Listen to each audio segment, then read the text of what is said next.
Everybody, Cincinnati Mayor John Cranley uses his veto power for the first time to block a new residential parking permit program for Over the Rhine. After getting input from the community, a council majority passed the plan this afternoon. Local 12's Jeff Hirsch is in the newsroom with what's next for neighbors and visitors. Jeff. Well, what's next is what's been the status quo. The mayor used his veto stamp and signature for the first time since taking office in 2013.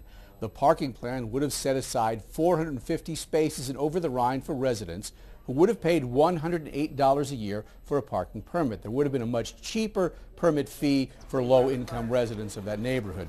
Now, there's a lot of competition for parking in Over the Rhine. It has skyrocketed in recent years with new people moving in and new shops and restaurants going up. But the mayor said all Cincinnati residents paid for the Over the Rhine streets, so everybody should have the same access to those streets, whether those streets have meters or whether they have free parking.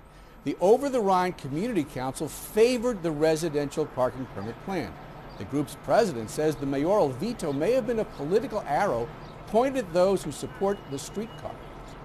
You know, I have to say it feels punitive to people in Over the Rhine because of the streetcar, let's be frank, and that's unfortunate because people across the city support the streetcar and people within this neighborhood don't.